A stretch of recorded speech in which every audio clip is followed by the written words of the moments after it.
Chari, Yamuna Tira Vanachari, Jaya Radha Madhava, Kunja Bihari, Jaya Radha Madhava, Kunja Bihari, Gopi Jana Vallabha, Girivaradhari, Jaya Gopi Jana Vallabha, Girivaradhari, Yasodanandana Vraja Jana Ranjana, Yasodanandana Vraja Jana Ranjana, Yamuna Tira Vanachari, Yamuna Tira Vanachari, Jaya Radha Madhava, Kunja Bihari, Jaya Radha Madhava, Kunja Bihari.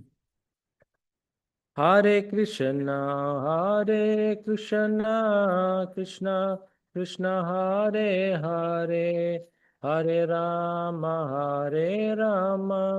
Rama Rama Hare Hare. Hare Krishna, Krishna Krishna Hare Hare, Hare Rama, Rama Rama Hare Hare. Hare Krishna, Krishna Krishna Hare Hare, Hare Rama, Rama Rama Hare Hare. Jaya Prabhupada, Prabhupada, Shri Prabhupada, Prabhupada, Jaya Prabhupada, Jaya Prabhupada, Jaya Prabhupada. Jai Srila Prabhupada ki jai. Grantha Srimad Bhagavatam ki jai. Go Pramanande Hari Hari Bo. Om Namo Bhagavate Vasudevaya. Om Namo Bhagavate Vasudevaya. Om Namo Bhagavate Vasudevaya. Reading from Srimad Bhagavatam, 7th Canto, 9th chapter. Today's text is text number 9. And it's long verses. Okay, let's try. Manye dhana bhijana rupa tapa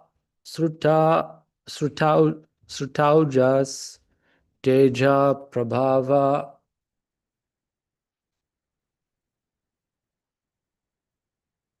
bala parusha buddhi yoga.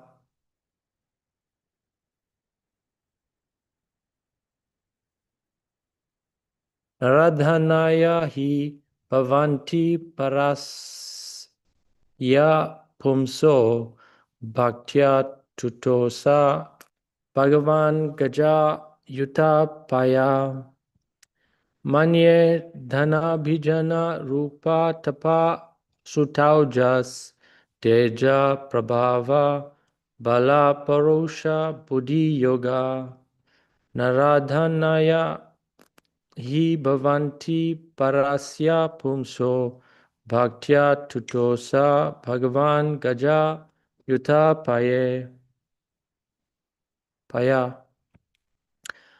manye dhana bhijana rupa tapa sutaujas tejaha prabhava bala parusho buddhi yoga naradhanaya hi bhavanti parasya pumso bhaktya tutosa Bhagavan gaja yuta paya.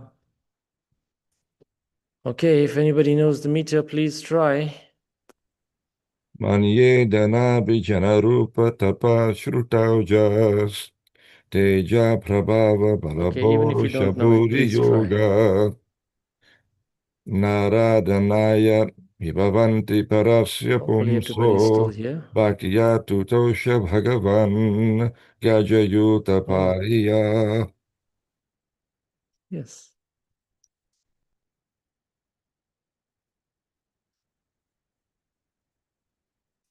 Temple Sterling.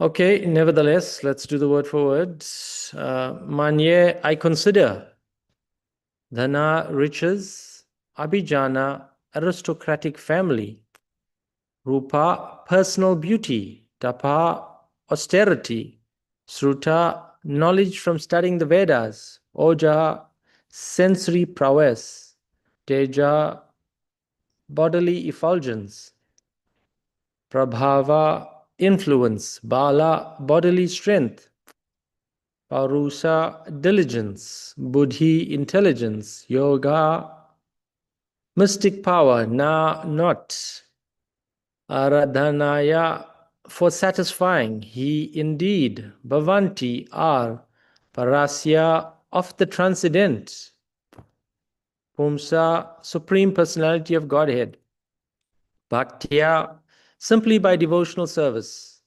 Tutosa, was satisfied, Bhagavan, the supreme personality of Godhead, Gaja, Yuta, Paya, unto the king of elephants, Gajendra. Translation and purport by His Divine Grace Srila Prabhupada Ki Jai. Prahlad Maharaj continued, one may possess wealth, an aristocratic family, beauty, austerity, education, sensory expertise, lustre, influence, physical strength, diligence, intelligence, and mystic yogic power. But I think that even by all these qualifications, one cannot satisfy the Supreme Personality of Godhead. However, one can satisfy the Lord simply by devotional service. Gajendra did this, and thus the Lord was satisfied with him. Purport by Srila Prabhupada. No kind of material qualification is the means for satisfying the Supreme Personality of Godhead. As stated in the Bhagavad Gita, only by devotional service can the Lord be known. Bhaktya mam abhijanati. Unless the Lord is pleased by the service of a devotee, the Lord does not reveal himself. Naham prakasha sarvasya yoga maya samavritaha. This is the verdict of all Shastras. Neither by speculation nor by material qualifications can one understand or approach the Supreme Personality of Godhead. Om Agyana Tibrandasya Jananjana Shalakaya Chakshurmitam Yana Tasmai Shri Guruve Namaha Vanchakalpatrubhyascha Kripa Sindhu Revacha Patita Nama Pavanabhyo Vaishnavabhyo Namo Namaha Jai Shri Krishna Chaitanya Prabhu Nityananda Shri Advaita Gadadhar Shivasti Gaura Bhakta Vrinda Hare Krishna Krishna Krishna Hare Hare Hare Rama Rama Rama Hare Hare. Okay, we in this fabulous section of the Bhagavatam. Of course, every section is fabulous. Can you hear me? I can see everybody. We can hear you. Hari Hari. I can't hear you. We can hear you, Prabhu. Yeah, thank you. I was wondering.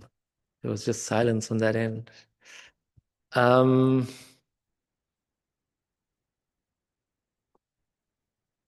Yes, Prahlad Maharaj's prayers. I think yesterday so much was said about these prayers of Prahlad Maharaj, and Taraka Prabhu was also letting us know how many times Prabhupada, spoke on so many different verses.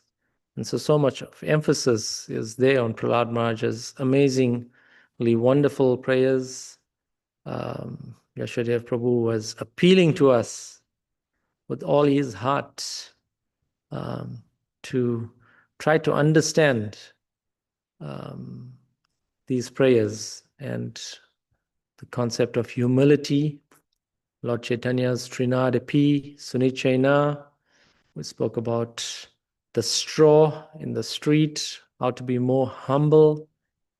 And of course, today's verse, Prahlad Maharaj's explaining that it seems like no amount of material qualifications can satisfy the Supreme Personality of Godhead. Of course, Prahlad Maharaj was very, very qualified, pure devotee of the Lord, very, very qualified in so many different ways. But still, he is saying that none of these, amazing qualities, aristocratic family, beauty, austerity, education, sensory expertise, luster, influence, physical strength, diligence, intelligence, and mystic yogic power. What else is left in terms of describing? So, if you think of a person who has all of these qualities, you think, wow, this is such an amazing, person, even having mystic powers.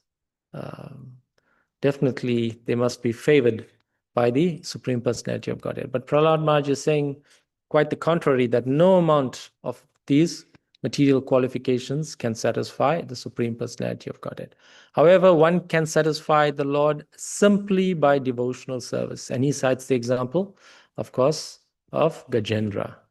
And so we're all familiar with that pastime of Gajendra, how, he was enjoying so much, of course, in the material world, but, his enjoyment was many, many millions of times better than our enjoyment here on the earthly planet. And so, unfortunately, when he went into the water, he had got attacked by the crocodile. And in this way, they were battling the crocodile, and Gajendra was just battling and battling and battling. And of course, the analogy is there that, Gajendra is such a mighty, powerful,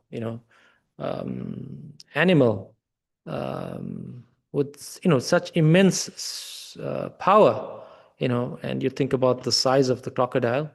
Of course, these things were all exaggerated based on where they were born, but still, the size of the elephant compared to just a crocodile, which could be 1/10 the size of the elephant, and the elephant's immense power, just the sheer weight of the elephant, is very, very daunting. So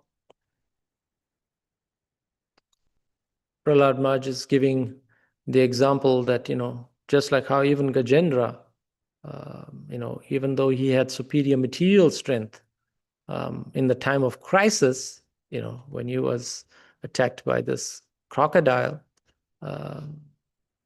his material strength did not help him one bit. Yes, of course, the fight was prolonged for such a long time, but this, material brute force, so to speak, did not help him in the time of crisis. So, the, of course, idea is that we should not depend on our material strength, because we understand this material strength is a false independence, which, we may have. So it doesn't really matter whether someone is, a MMA fighter or WMA fighter or whatever it is. Yes, of course, they have immense strength, but we know that ultimately, in the realm of devotional service to the Supreme Lord, such material strength does not carry any value, like Prahlad Maharaj is pointing out here. One interesting sutra, I guess, from this Gajendra example was that real prayer begins when ego ends. Real prayer begins when ego ends. So, of course, we all have this false ego. I am this, I am that, I can do this, I can do that. So many illusions are there covering the real identity of the spirit soul. Thinking that, I'm a politician, I'm a big politician. I've got so many subjects under my control. I've got so much of the army under my control. One can be thinking so many things like this. And at the same time, one can also have this false sense of, yes, I'm making prayers. There's so much of prayers. given in the Bhagavatam, in the Shastra, for us to learn how to pray. But this, prayer could also just be going on simultaneously, whilst we're thinking that, yes, I'm such a big person, why can't people respect me? I pray also regularly when I come to the temple. So many things we can be thinking. But until we can separate ourselves from this false ego of me, myself, and I, and understand truly that we are spirit soul, we can make hundreds and millions of prayers. The idea is that, of course, prayer is always helpful in whatever condition, whether you have ego or not. It is definitely a good place to be in, where even one values prayer. So I'm not discounting prayer, but at the same time, just making the point that, real heartfelt prayers truly begins, if we can start separating this false ego, this false notion that I am this body, start identifying, with the spirit soul. We see in the example of Gajendra, of course, Gajendra was, not a big yogi or a big scholar. What was Gajendra's final qualification, when Lord Vishnu had come to rescue him? What was his qualification? He was simply making sincere prayers. And, we hear it from time to time in our classes about how, one has to be sincere in all of our endeavors in order to attract the mercy of the devotees and the mercy of the Supreme Lord. We understand as devotees that by this process of bhakti yoga, Krishna consciousness, we are able to attract the Lord instantly. And so many examples are cited.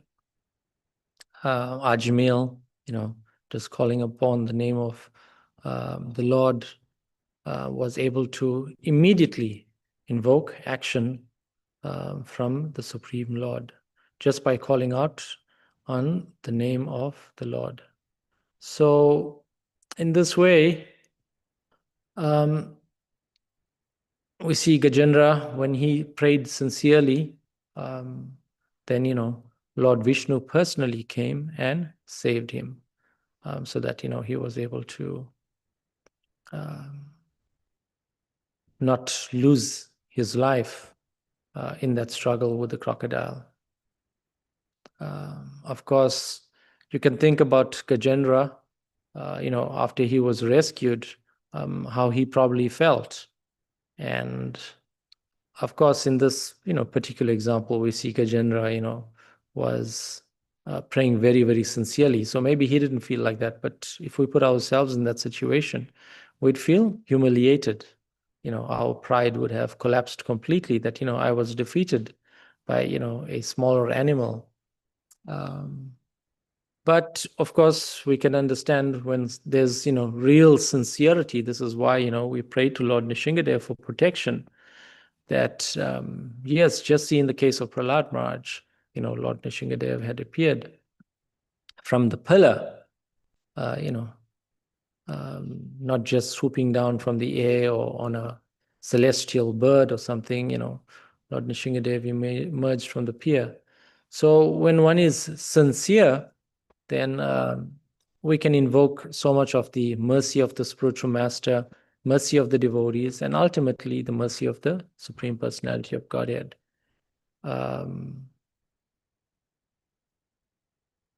This idea of, throwing your hands up in complete surrender to the Supreme Lord, features so much in so many examples. I'm remembering now how Draupadi, when she was being disrobed, until she finally had, thrown her hands up, that I have no other protection. My dear Lord, you're my only protection. And in this way, she was saved from that humiliating situation.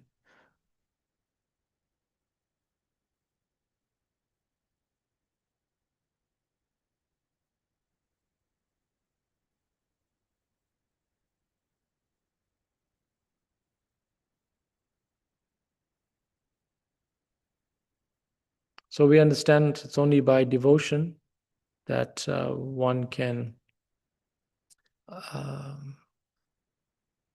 attract the mercy of the Supreme Personality of Godhead. One can satisfy the Supreme Personality of Godhead.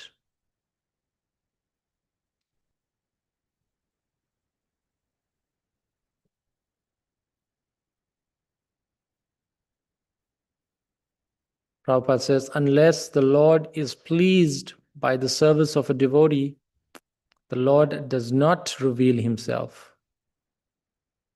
So we can also meditate on this, unless the Lord is pleased by the service of a devotee. So I can be doing so much of service, because we understand Gita Nagari is the service wonderland. There's unlimited amounts of service. But, in what mood is the service being done? Is this service being done for fame, adoration, prestige? No, unless we are sincerely trying to please the Supreme Personality of Godhead, trying to do it without any ego whatsoever, completely eradicate this conception of I, myself, then, the Lord will not reveal himself and reciprocate with us. This is the verdict of all Shastras. Neither by speculation nor by material qualifications can one understand or approach the Supreme Personality of Godhead. And so we see in that, scenario of Prahlad Maharaj, again, there was, so many empowered personalities, Lord Brahma, Lord Indra, so many empowered, of course, pure devotees, but empowered beyond, imagine the qualities that we have compared to Lord Brahma, compared to Lord Indra, Lord Shiva, all these, amazing personalities were present. And neither of them could, pacify Lord Nishingadev. And of course, Prahlad Maharaj goes in and he's saying that, what's my qualification? But we understand now that Prahlad Maharaj's real qualification was that he was very, very sincere. So we should reflect on this quality of sincerity in devotional service. Of course, whether we're performing devotional service sincerely or we're just mechanically performing devotional service, we'll still get the benefit accordingly. And to the degree, of course, we understand to the degree that we're able to surrender, we will be rewarded accordingly. Krishna makes that very, very clear. As we surrender, we will be rewarded accordingly. And then I've also heard devotees say that, yes, Krishna has, so many conditions in the Bhagavad Gita. Of course, ultimately he's saying, abandon all varieties of religion, just surrender unto me. So it seems like, Krishna is saying, unless there is surrender, then, we will not be able to take advantage so much of being the recipient of the mercy of the Lord.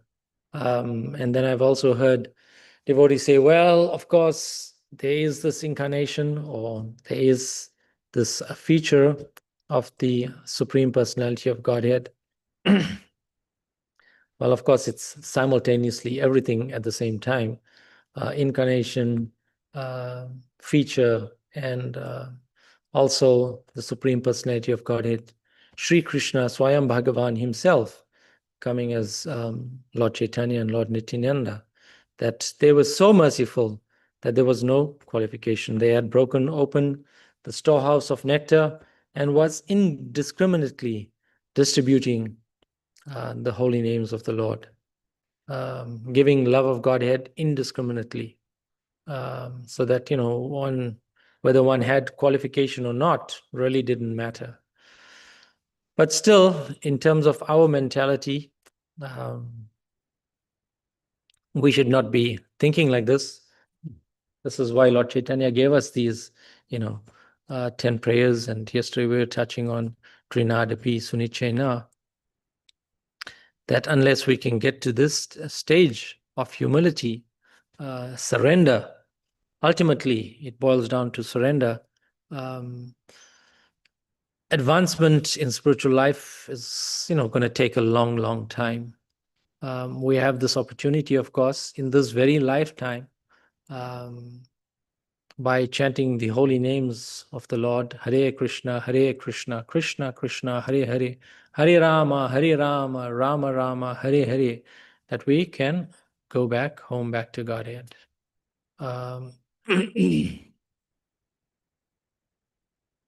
So we should not, be on the slow journey back to Godhead. Ultimately, we're all on some sort of a journey, and we have come across a devotee in our life who has bestowed their mercy upon us and, put us into contact with this Krishna consciousness movement, so that we have the opportunity to make rapid advancement in this very lifetime, not that we have to take another birth again. So we see again in the Bhagavatam, so many other nice examples are given there of such exalted devotees who did not have so much of material qualifications. And the one example is Sudama Brahman. He was so poor, no material qualification. And, when he went to see his friend, Lord Krishna, he didn't even have anything proper, any proper gifts. Most times when you go to visit, friends, we'll take some sort of a gift with us as a loving exchange. And it's explained that Sudama Brahman was so poor that, he had practically nothing.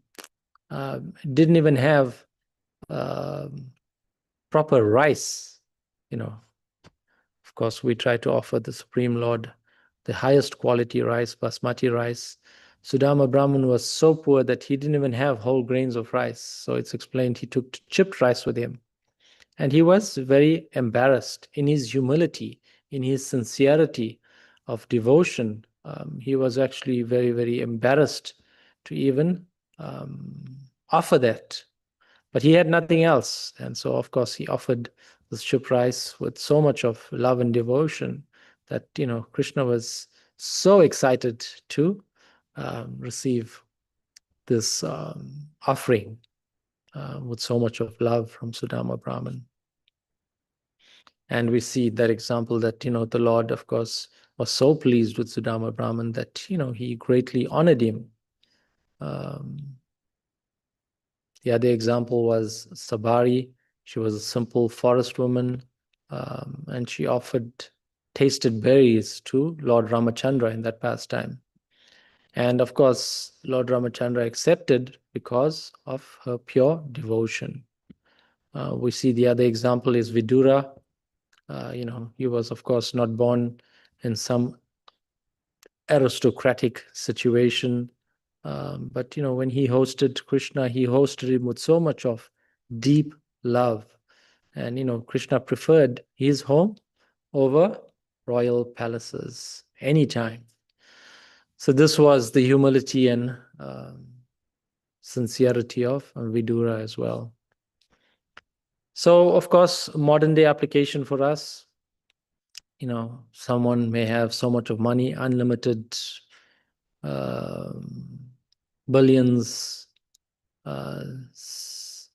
and billions of dollars. I don't know who's on the top Forbes 10 list currently, Elon Musk, whether he's leading or is it Jeff Bezos competing with him, unlimited amounts of cash. We're definitely equating qualification by how much of money one possesses these days. In this age of Kali Yuga, what degree multiple degrees, 3 degrees, 3 PhDs. Doesn't matter. What's your social status in society today? How many followers do you have? Is it the entire US population, half the population? All these things don't matter. What does one's physical appearance look like? None of these things, can matter. Because we see that even with these, ultra-rich personalities, so much anxiety is there. And, we've all heard from so many Hollywood personalities how they have so much of anxiety. The Muhammad Alis, all these great personalities that had so much of wealth. Still, when Bhakti Tirtha Maharaj was, having meetings with him or met with him, then, he was explaining how much of anxiety. Doesn't know so many people that lives in his house. And, then he was expressing some parts of his heart, how he was feeling. We see that, of course, modern science today, feeling that they have so much of intelligence now with AI, but still, Prabhupada makes the point so many times that they cannot prevent death, no matter how much they try. We see in this digital age currently, people spend most of their time scrolling social media. What are they looking for? What are they searching for? Everybody's searching for happiness, inner fulfillment.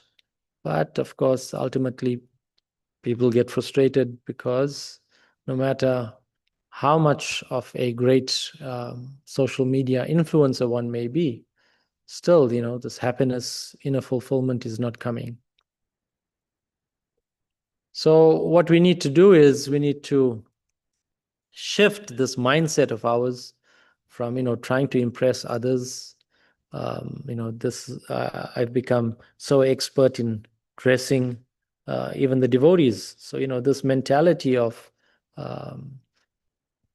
me, myself, and I, false ego, even comes onto the altar that, I'm thinking, yes, I dress the deities so nicely.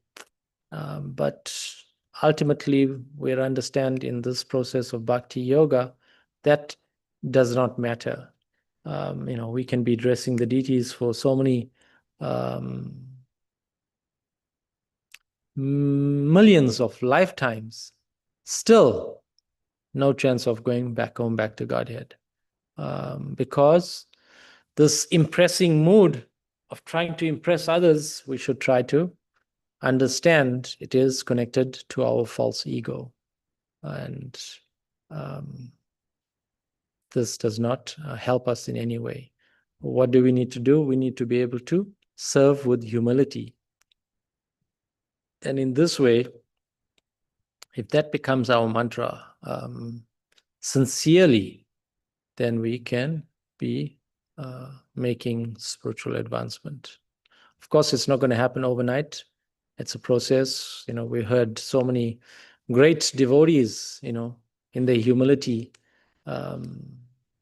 praying fervently to the Supreme Lord in a very, very humble, sincere mood, thinking that they have no qualification whatsoever. So we need to review our daily bhakti practices, focus and concentrate on chanting our japa very, very sincerely, hearing the scriptures, hearing Srimad Bhagavatam regularly, offering the prasadam we prepare with sincerity for the pleasure of the Supreme Lord, and making simple prayers as well. So yes, we try to be in a prayerful state. Most times, at least I try. But we need to look a little closer at what kind of prayers are we making and how often do we recite them. Like Prahlad Maharaj's prayers, of course, we understand are very, very powerful. But how often do we recite Prahlad Maharaj's prayer? Only when we come to that section in the Srimad Bhagavatam, every few years, or maybe we'll hear it in another class, one prayer or one verse. How often do we recite all of Prahlad Maharaj's prayers? So we should find a few prayers, several, more than several, so that we can, have this meditation. I was thinking this morning when I went to the Pujari room, of course, we have on the wall there the prayers we recite before we, enter the Pujari room and do our service on the altar or in the Pujari room. And I was thinking, wow, these prayers are so nice. And then I was thinking about Hari Chakra Prabhu, how he's been diligently doing his service for so many decades. I mean, even prior to coming to Gita Nagari, so many decades of doing focused deity worship. And I was thinking this is such a nice meditation that, he's so focused in terms of his service. But I was telling him this morning when he came for his puja that I have, some inkling of where he gets some of his Shakti from by just reciting these prayers every single day. And I just wanted to quickly read the prayers that is posted there in the Pujari room. I am by nature so purifying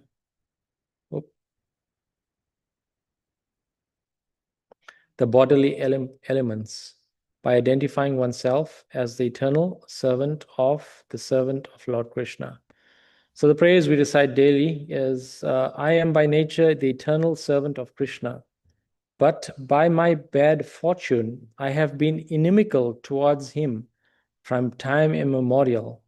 And thus I have identified with my body and continuously wandered in the cycle of birth and death in the material world, suffering the burning threefold miseries.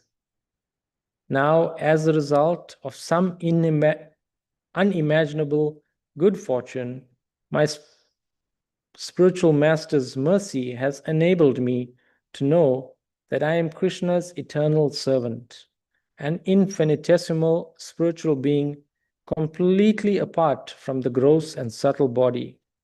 And so, by the order of my spiritual master, I have obtained the good fortune of serving his lotus feet and following in his footsteps, the lotus feet of Lord Chaitanya Mahaprabhu and Sri Sri Radha Damodar. And then we recite this verse, Naham Vipro Na Cha Nara Patir Napi Vaisho Na Sudro Naham Varni Na Cha Griha Patir No Vana Sto Yatir Va Kinto Prodhyam Nikala Paramananda Puram Nabdhabdher Gopi Padayar Gopi Bhartu Pada Kamalayor Das Anudasa. I am not a Brahmana, I am not a Kshatriya, I am not a Vaishya or a Sudra, nor am I Brahmachari or a householder, a Vanaprast or a sannyasi.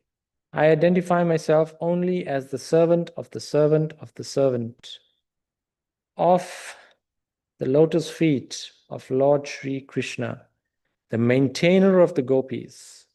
He is like an ocean of nectar, and he is the cause of universal transcendental bliss. He is always existing with brilliance.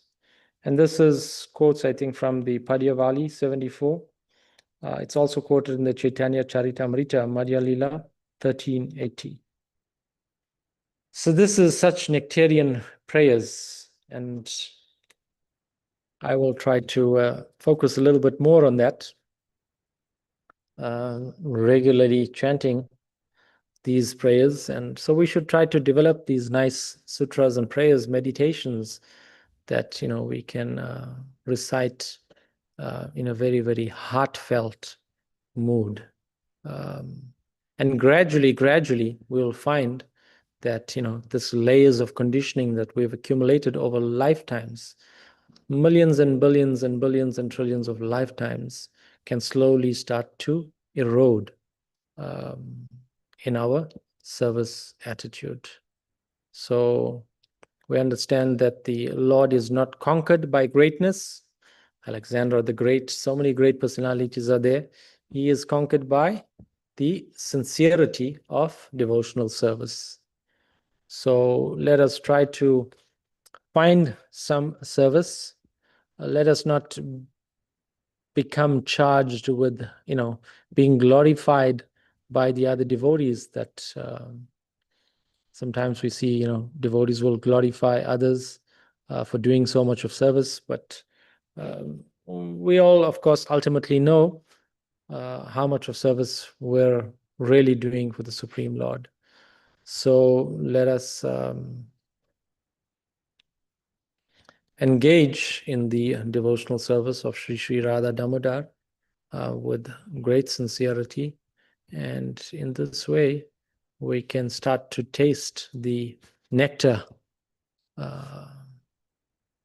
of advancement in spiritual life. Okay, I think we'll stop there. Any additions, subtractions, corrections?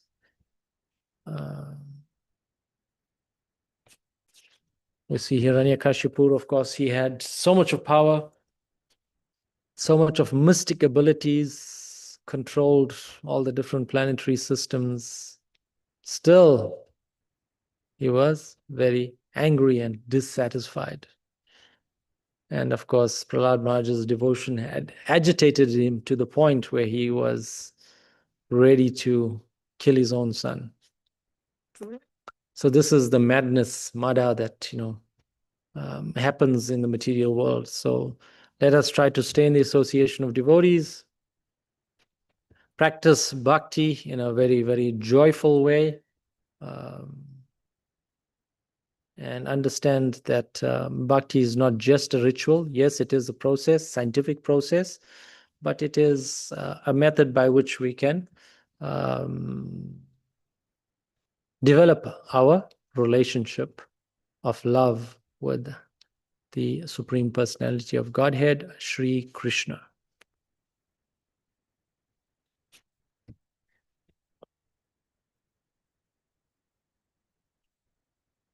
Okay, devotees, please share your thoughts and realizations on this verse or verses.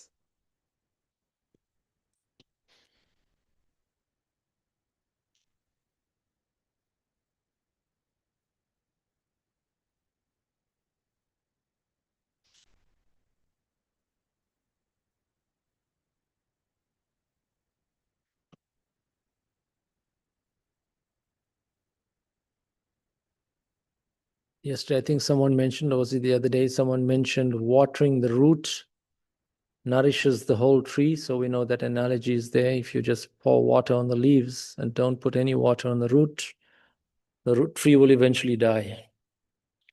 So we need to somehow or the other understand by using so many different analogies that serving Krishna with sincerity satisfies the self, it satisfies others, it satisfies nature, basically everything else, family members, everybody can be satisfied by serving and pleasing Krishna.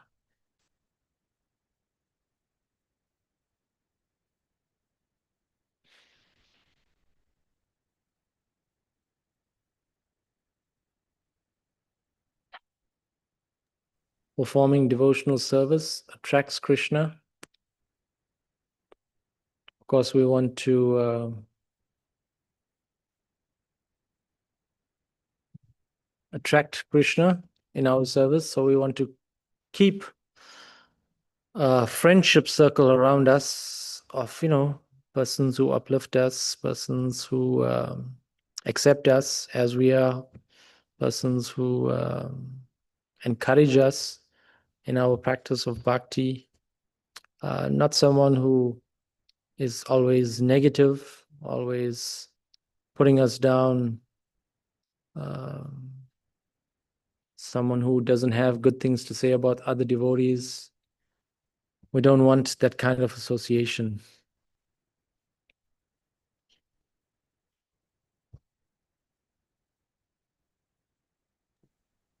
Hare Krishna, Prabhu. May Hare I ask a question? Please.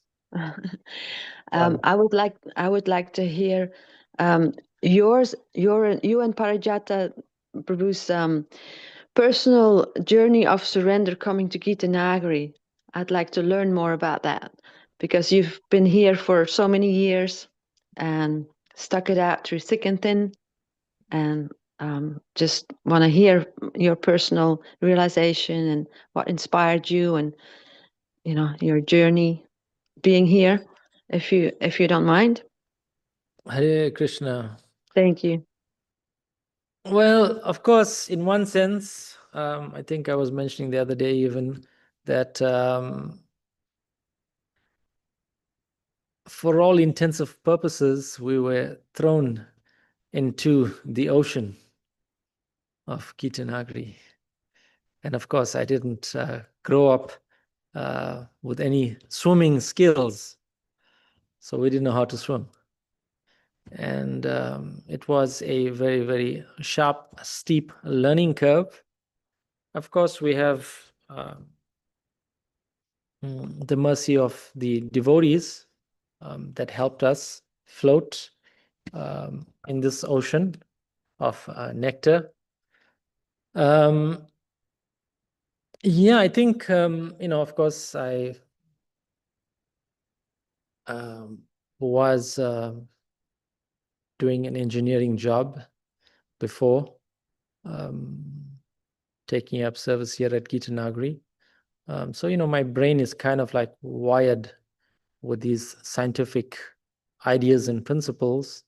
So by Devamrita Maharaj's mercy, requesting us to try to serve according to our capacity, he gave us shelter and guidance and continues to be merciful to us by still, despite all of our shortcomings, encouraging us in our service, but use this scientific brain to dovetail it in Krishna's service. That why use this knowledge for mundane things? Why not try to dovetail it and Krishnaize it? So that's essentially what we've been trying to do. Take shelter of the holy names of the Lord, shelter of the devotees, shelter of the cows, of course, and Sri Sri Radha Damodar. And in this way, just trying to stay focused on the goal. And, I gave that example many times that, just like how Arjuna, his martial guru, was asking him to shoot the eye of the bird, the fish. And, he was very determined and focused that, he couldn't see the rest of the fish. He was able just only to see the eye. So this is the kind of determination we need in spiritual life. Yes, so many challenges are there in the material world, bodily ailments, so many challenges are there. But still, if we can somehow or the other sincerely try our best, my experience in my short stay in Krishna consciousness, I only joined the devotees when I was, 30 years old? Less, 27, 28 years old. That if one sincerely tries and makes a plan, of course, Krishna guarantees, he'll carry what we lack in the Bhagavad Gita. So in this way, I've seen it just in my own, small life that, what knowledge did I have when I came to the farm? I didn't know anything about farms, farming, cows, anything whatsoever. Still, we were trying to be determined, making so many mistakes along the way, but still trying to stay focused on service, serving Sri Sri Radha Damodar. Ultimately, that, gradually, It's now been 18 years at Gita Nagari, and so many nice devotees encouraging around us, trying also to sincerely serve Sri Sri Radha Damodar. So I think if we make these sincere attempts, we understand that taking one step towards Krishna, he'll take, countless steps towards us. So in this way, like we were saying yesterday, Krishna is very, very eager, for us to make spiritual advancement, eager for us to go back home, back to Godhead. And, this is why there's just so much of facility available, despite, it being Kali Yuga. And, we can see how things are accelerating these days. Degradation is accelerating in all spheres. But one thing we should always try to remember also is that, the last leg of religion, we understand, is truthfulness. So if, we can also put some emphasis on that arena, we can stay at the lotus feet of our spiritual master, and simply try to engage in the devotional service of the Lord.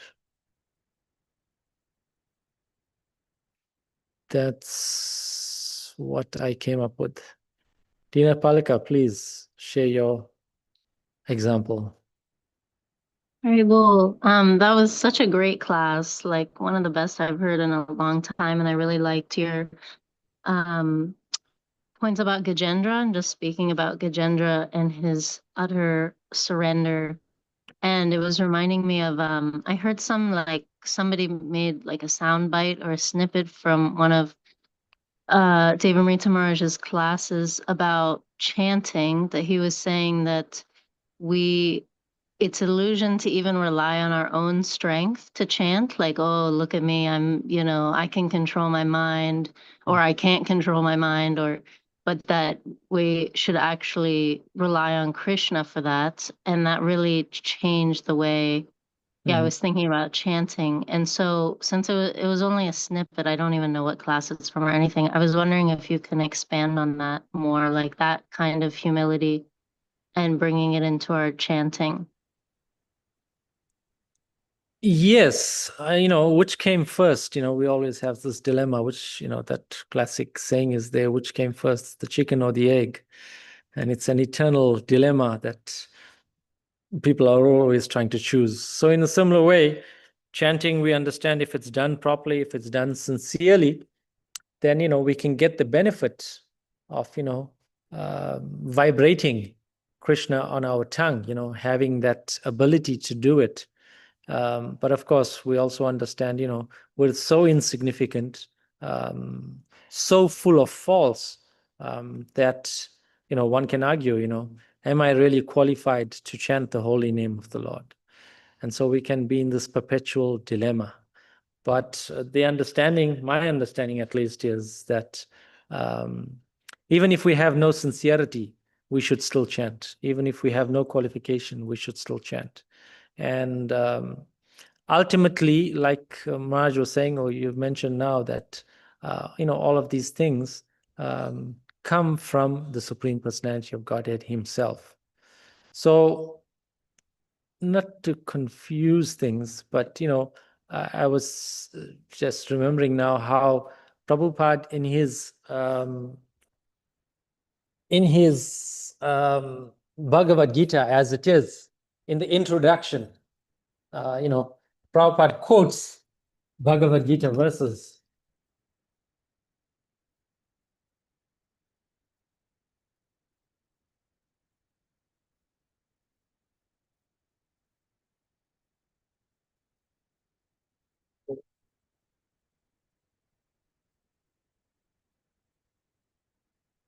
Wow.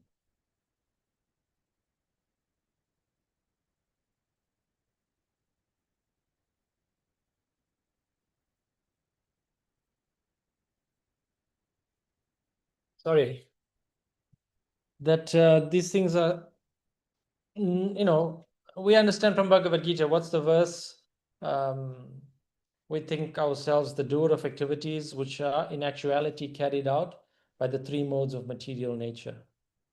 So, in whatever we do, we should not also, start to do some service, and gradually, of course, our mind will cheat us into thinking that, I'm so powerful. Yes, of course, we all have different abilities according to our different natures, and we should not deny that.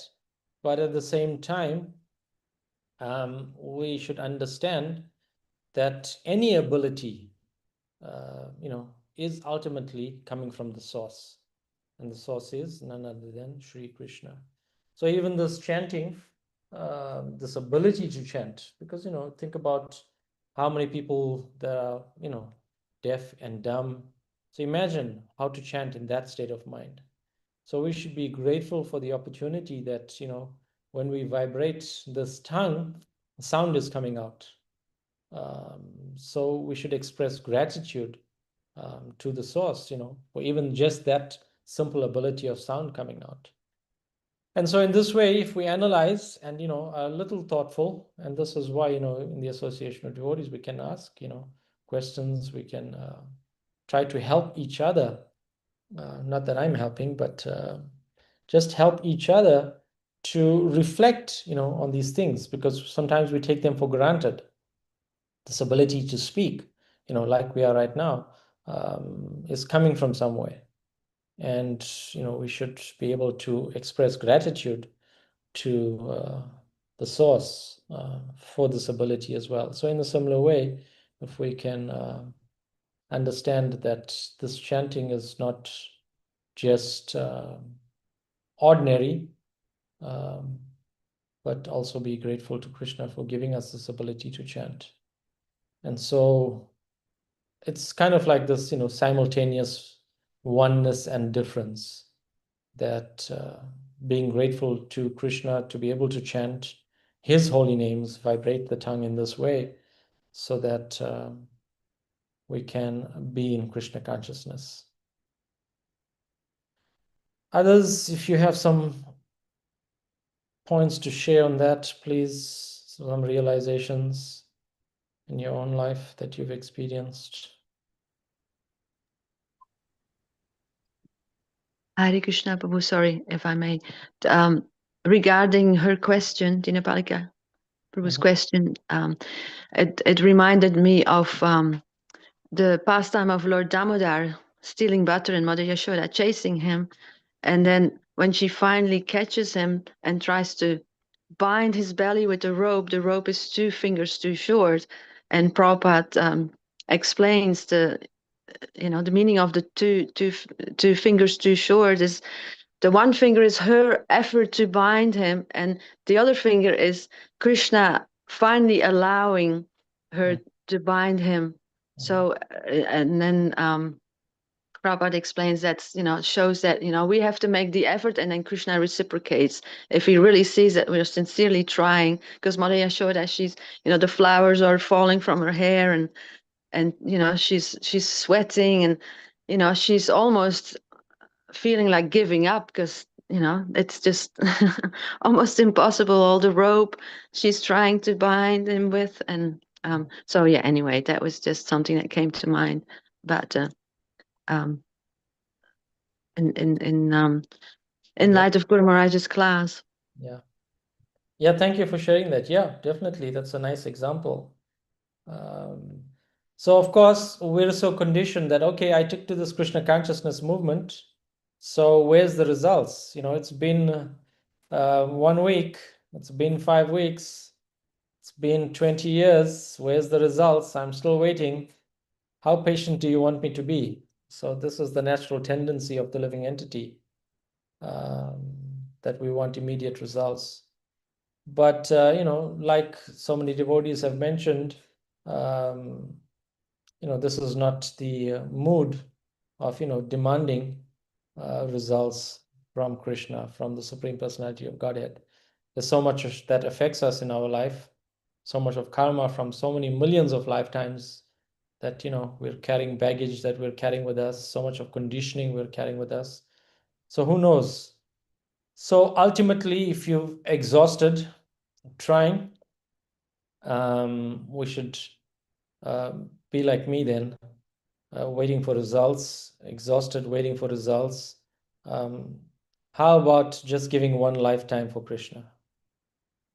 And whether everything is true or not really doesn't matter in that case, from that point of view, from that angle. Just one lifetime for Krishna. We've spent so many lifetimes. How about just giving one lifetime to Krishna?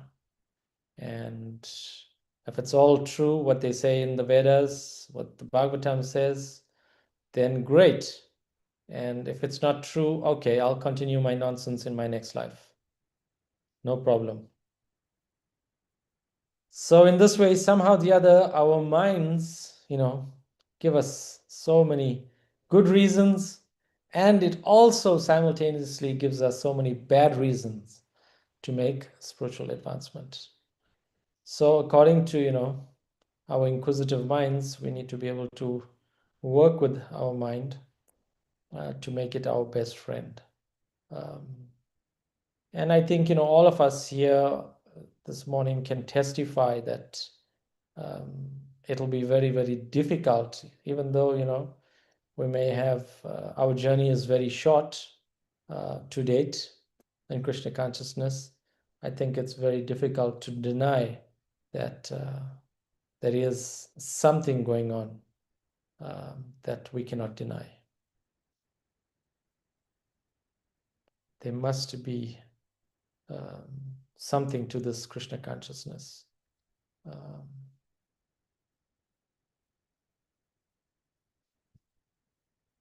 Yes, anyone else has something to share, please? What other methodologies do you employ with your mind?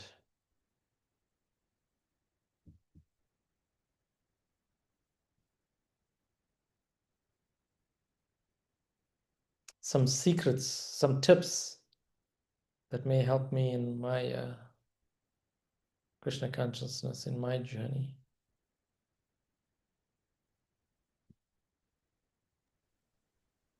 Hare Krishna. Director Prabhu, I was thinking your mic was not working. Yeah. Now Mike is working. I am not working. I had a really bad night. I'm really tired. Oh, I'm sorry. But yeah, I'm appreciating your class, and I thank you very much. There's a lot to unpack in these verses. Mhm. I was doing a little study. Yesterday I mentioned that that particular verse was one of the verses that Srila Prabhupada spoke on very often. He lectured on it 10 times. And there are only 5 other verses that he spoke on more often than that. This verse also was spoken on many times because when Srila Prabhupada spoke these verses, he actually did a series of lectures on the prayers of Prahlad Maharaj. A good portion of the chapter was spoken on by Srila Prabhupada on numerous occasions. The first instance occurred in 1968 in Montreal. And at that time, Srila Prabhupada spoke continually on these verses for about 2 months.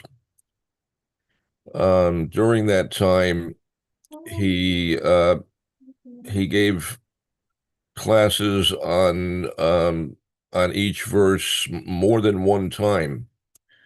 I think this verse he spoke on at least twice. Yesterday's verse he spoke on for, I don't know, maybe 5 days, 4 or 5 days. He had a lot to say about all of these things, and if we had the time, I could read my notes to you because I was present when Srila Prabhupada gave the same series of lectures in Mayapur in 76. He did it again in 77 also, and in some other places. And interestingly, in each instance, there were significant differences in his delivery. In some cases, the emphasis was different, or he went into greater depth. But there are also many similarities. For today's verse, the heart of his lecture was based upon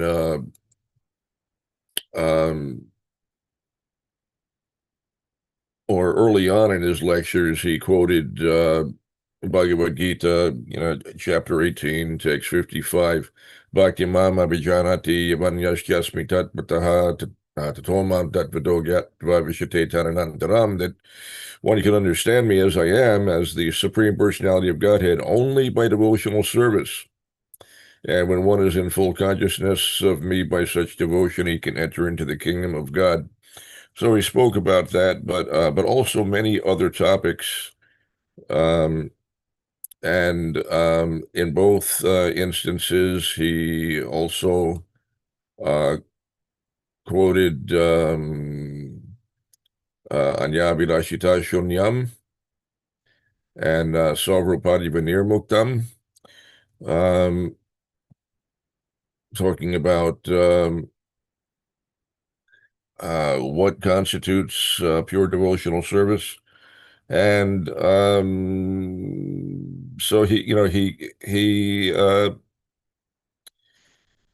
went into great lengths to make it clear that Krishna is only satisfied by devotional service and nothing else, no matter what it may be or how great it may be. Maybe I should take a look at some of my notes here.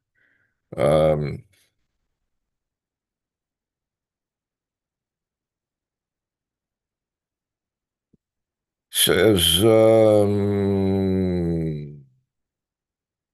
only bhakti, devotional service, satisfies the Lord, and in both instances he gave the example of Gajendra, just as Prahlad Maharaj did. He spoke on that. He says that devotional service is independent of material possessions, that wealth, dana, cannot make one a devotee. And he gives the example of Hiranyakashipu, who had immense wealth but was not a devotee. He said, thinking wealth enables devotion is a misconception.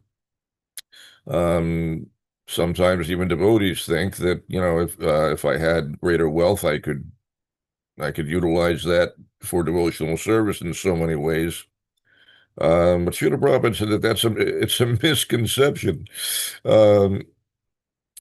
He said, beauty does not qualify one for devotion. Intelligence does not qualify one for devotion. Scholarship does not qualify one for devotion. Prestige does not qualify one for devotion. None of these material assets elevate one to the transcendental platform, and only bhakti elevates one spiritually.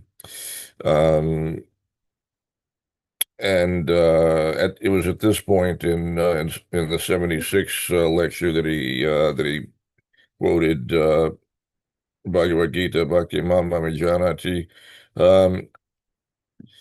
He talked about 4 different processes of elevation, that there are 4 general spiritual processes: karma, jnana, yoga, and bhakti. And he explained that bhakti is the ultimate goal as well as the means. Karma alone cannot perfect a person. Karma must be combined with bhakti. And jnana alone is insufficient. Jnana also must be combined with bhakti. Yoga, he talked about the yoga systems. They include hatha yoga, dhyana yoga, karma yoga, jnana yoga. And he explained that yoga means linking with the Supreme. He said when yoga becomes completely pure, free from karma, or jnana or mysticism, then it becomes pure devotion. He spoke about pure bhakti, and he defined it as love of Godhead. And he said it includes understanding Krishna is my Lord, and I am Krishna's servant. One's life should be dedicated to Krishna. All activities should be directed towards Krishna's satisfaction. He spoke about the first-class yogi. He said the best yogi always thinks of Krishna. And he supported this by quoting Bhagavad Gita 6:47, and I don't recall what that says.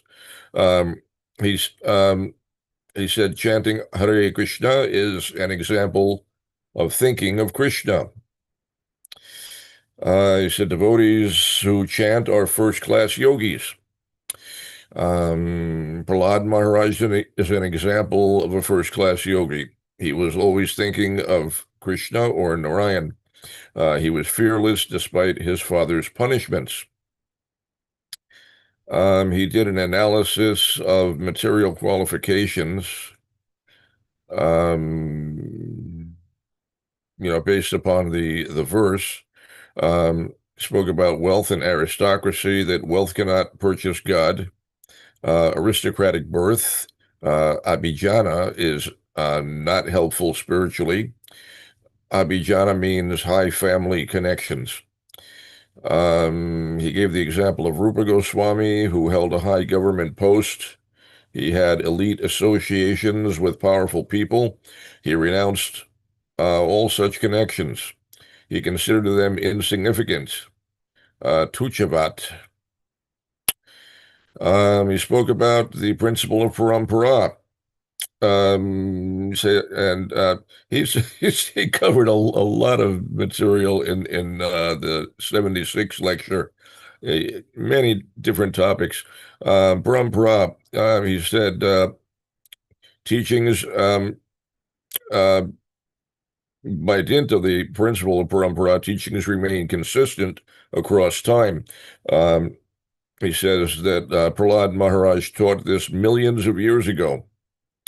Later, acharyas like Rupa Goswami demonstrated the same principle, unchanged. He said this continuity is called parampara, the disciplic succession. Spiritual truth does not change over time. Krishna taught Bhagavad Gita long ago to the sun god. Krishna consciousness is ancient, not modern or invented. It's amazing that these truths of Krishna consciousness have been passed down unchanged for millions of years. You never see anything that remains unchanged after even a fraction of that time. He spoke about beauty. He said personal beauty cannot attract Krishna. Krishna is already surrounded by supreme beauty. In Vrindavan, Krishna had many gopis. In Dwarka, he had 16,108 queens. These queens are expansions of Lakshmi, the goddess of fortune. He quoted Brahma Samhita, the 29th verse of chapter 5. Krishna is not attracted by beauty. Rather, beauty is attracted by Krishna. He said Krishna is supremely attractive. Kandarpa Koti Kamaniya. He started to speak about misconceptions regarding Krishna's marriages, that materialists misunderstand Krishna as lusty. He says this is incorrect. Krishna's marriages were acts of compassion. And he told the story of the 16,000 queens. Many princesses were kidnapped by Balmasara. They prayed to Krishna for rescue. Krishna killed Balmasara. He freed the princesses, and the social norms prevented them from returning home. So they requested Krishna to accept them, and Krishna accepted them out of compassion. He spoke about Krishna expanding himself. that Krishna created 16,000 palaces. Each queen was treated as a proper queen. Krishna expanded himself into 16,000 forms. Each wife had full personal association. And he said this demonstrates Krishna's divine nature. But humans should not imitate Krishna. One must first understand Krishna properly. He spoke about tapa, dana, yajna, austerity, charity, and sacrifice. He said these practices are essential in human society. And he quoted Bhagavad Gita 18:5. He says, brahmacharis perform yajna, grihastas give charity, vanaprasthas and sannyasis perform austerity. These duties should never be abandoned. He said, even advanced persons must continue them. These practices purify. And he spoke about education, the true meaning of education. He said, real education means Vedic knowledge. Technical skill is not true education. Being an expert electrician is not true education. He defined the term pandit. He said that a learned person sees all women as mother, others' property as insignificant, all beings equally. This, of course, is described by Chanakya Pandit. He talked about cultural decline, that modern society lacks this education. People no longer see women as mother. He talked about Vedic culture, in which traditionally a woman is addressed as Mataji, or mother. He says that the modern replacement is Bahinji, sister, and he explained that this is a deviation, that there is no sister. There's no sister. There's only mother. Every woman is to be seen as mother, never as sister. Even your sister you regard as mother. So he said this, the whole concept of sister is a deviation. The proper relationships are mother and daughter only.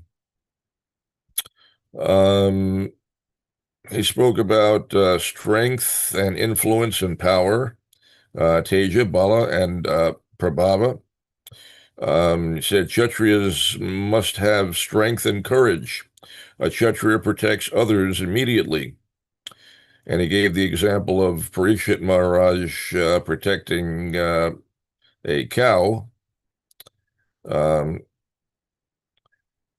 And said modern society lacks such protection.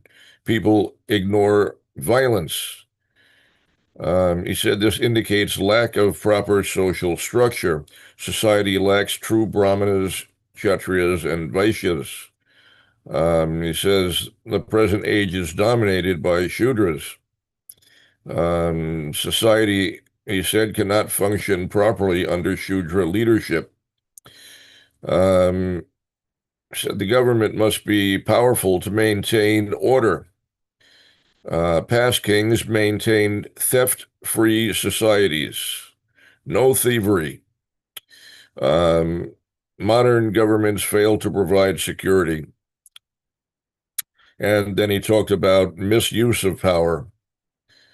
That the achievement of power should benefit others. Modern achievements like nuclear bombs are destructive. True influence, prabhava, he said, means doing good. And then he spoke about true intelligence, that intelligence is not cheating others. Intelligence means solving life's real problems. True intelligence equals understanding how to return to Godhead. He said this is called Buddhi Yoga. And he quoted Bhagavad Gita, chapter 10, text 10. He spoke about lower versus higher intelligence, that basic survival intelligence exists even in animals. Activities like eating, sleeping, mating, and defending are universal. Even ants display such intelligence. So he said this is not true intelligence. Real intelligence is spiritual inquiry, atato brahma jigyasa. Real intelligence leads to bhakti. And he then spoke again about the insufficiency of material qualifications, that material intelligence cannot help in worshiping God. Wealth, beauty, and power are spiritually useless without bhakti. And then he spoke about the accessibility of bhakti, that it's easily available to anyone, regardless of one's designation. Even animals can take to bhakti. He said one should not feel disqualified due to poverty. Anyone can become a devotee, including children, the elderly, women. He gave the example of children chanting and dancing, which we were seeing every day in the kirtan. He said bhakti is apratihata, unobstructed. Bhakti is possible in any condition. And as I mentioned earlier, he quoted Srimad Bhagavatam, Canto 1, Chapter 2, Text 6, that the highest dharma is devotional service. Bhakti must be haituki, without motive, and apratihata, uninterrupted. Such bhakti fully satisfies the self. And he spoke about the universality of bhakti, that even animals can become devotees, and gave the example of Gajendra. And also he gave the example of Hanuman, that bhakti is not limited to human beings. And then he spoke about the role of Guru and Krishna. He said bhakti must be learned from authority. Krishna is the supreme authority. Krishna gives intelligence to devotees. This happens when one serves with love and faith. Krishna acts as Chaitya Guru, the internal guide. He also sends the external guru. Both internal and external guidance help the devotee. Through this process, one can become like Prahlad Maharaj. And with that, he closed the lecture. In his typical way, Srila Prabhupada would say, "Thank you very much," and the devotees would all shout, "Jai Prabhupada." So that was the 76 lecture, and we're already past 8:30, so I should stop. But I could tell you about the 77 lecture and how the two differ and where they coincide, but another time. Hare Krishna Prabhu, thank you for putting up with me.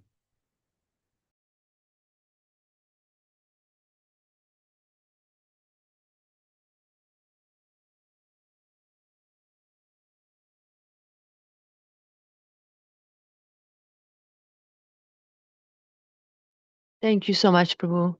Tarika Prabhu, I hope you're feeling better soon. Oh, thank you very much. Please let us know if there's anything we can do for you. I appreciate your well wishes. I need all the well wishes I can get. Well, I second that too, Prabhu. So we're here, literally next door. Hare Krishna.